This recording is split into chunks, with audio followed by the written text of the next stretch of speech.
जब हम मध्यकालीन इतिहास का अध्ययन करते हैं तो उसमें शेर शाह सूरी की बड़ी प्रशंसा लिखी गई है। कहा गया है कि उसने कुएं खुदवाए, सड़क के किनारे छायादार पेड़ लगवाए और ग्रांट ट्रंक रोड उसी ने बनवाई और उसने बहुत अच्छे से प्रजा का पालन किया। लेकिन यह सिक्के का एक पहलू है। दूसरा पहलू हम नहीं देख पाते हैं कभी कभी किसी का। तो आइए जानते हैं शेर शाह सूरी से जुड़ी एक कहानी, एक घटना जो उसकी सोच और उसकी बर्बरता का सच्चा प्रमाण है। ज्ञान गंगा के इस 3 पत्ती कार्यक्रम में आज हम जानेंगे शेर शाह सूरी से की बर्बरता से संबंधित एक सच्ची घटना। 1540 के लगभग शेर शाह सूरी और बाबर के पुत्र हुमायूं जो बादशाह था भारत का, उसमें नहीं बन रही थी और उसने शेर शाह सूरी ने चौसा के युद्ध में हुमायूं को ऐसा हराया कि उसको भारत में टिकने ही नहीं दिया। अब शेर शाह सूरी दिल्ली का राजा था जिसने अनेक हिंदू राजाओं को संरक्षण दिया और उनसे समझौता करके कहा कि आप यहाँ के राजा बने रहें, हमको टैक्स चाहिए, टैक्स देते रहें। तो इस प्रकार से शेर शाह सूरी का एक समझौता चंदेरी के शासक पूरनमल से भी हुआ था। चंदेरी के शासक जो पूरनमल थे वो एक हिंदू राजा थे और बहुत अच्छे प्रजापालक राजा थे जिनका परिवार रायसेन के किले में रहता था।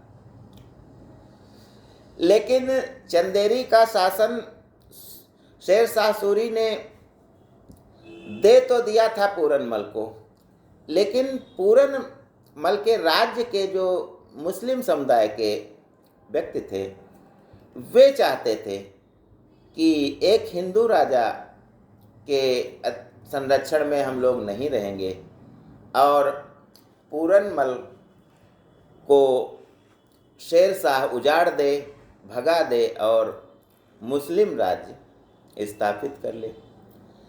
इसके दृष्टिगत पूरनमल राजा की एक शिकायत लेकर के कुछ लोग जाते हैं और कहते हैं कि वह पूरनमल जो राजा हैं, चंदेरी के शासक हैं, रायसेन के किले में रहते हैं, वे आपके अधीन तो हैं, आपसे तो अच्छी बातें करते हैं, लेकिन मुस्लिम व्यक्तियों के प्रति उनका दृष्टिकोण सही नहीं है और उन्हें आप चलिए और हटा दीजिए राज्य से।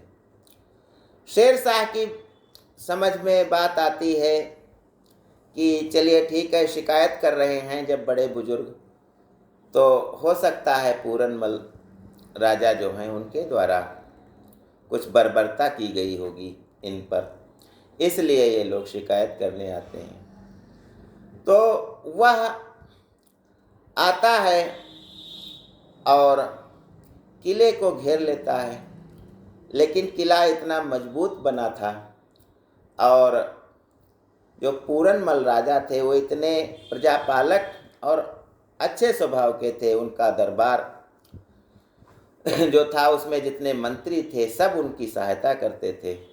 तो इसलिए किले पर हमला होने के बावजूद किले को तोड़ा नहीं जा सका और शेर शाह सूरी को जब कुछ नहीं सोचता है कि इससे कैसे निपटा जाए, तो वह एक दूत भेजता है राजा पूरनमल को कि आपको हम हरा नहीं सके, तो आइए हम समझौता कर लेते हैं आपस में और एक दूसरे को कुछ नहीं कहते हैं, फिर से आप हमारे अधीन राज्य करते रहें। पूरनमल बहुत ही सच्चे प्रजापालक राजा थे। उनकी शक्ति कम थी, लेकिन फिर भी उन्होंने सोचा कि चलिए, जब शेरशाह सूरी स्वयं समझौता करने के लिए कह रहे हैं तो हम कर ही लेते हैं। अब वे कुछ अपने विश्वास पात्र साथियों के साथ शेरशाह सूरी से मिलने जाते हैं किले के बाहर। तभी शेरशाह सूरी उनसे मिलता है और समझौते की बात करता है। दोनों में समझौता हो जाता है और जश्न मनाया जाने लगता है। इसी दौरान राजा पूरनमल को लगता है कि शेरशाह सूरी की सेना आ रही है, विशाल सेना।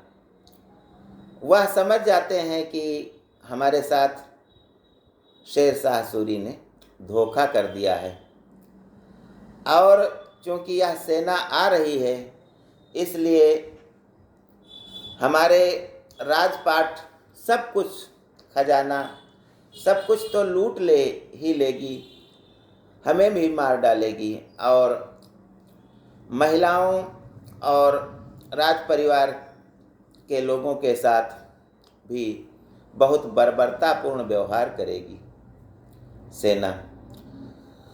इसलिए वह जल्दी से किले में जाते हैं और उन्होंने अपनी पत्नी जो रत्नावली थी उसका वध कर दिया, क्योंकि उन्होंने देखा था कि जब कोई मुस्लिम राजा लूटपाट करता है तो वो महिलाओं के साथ अत्याचार करता है। शायद इसीलिए जौहर की प्रथा शुरू हुई होगी।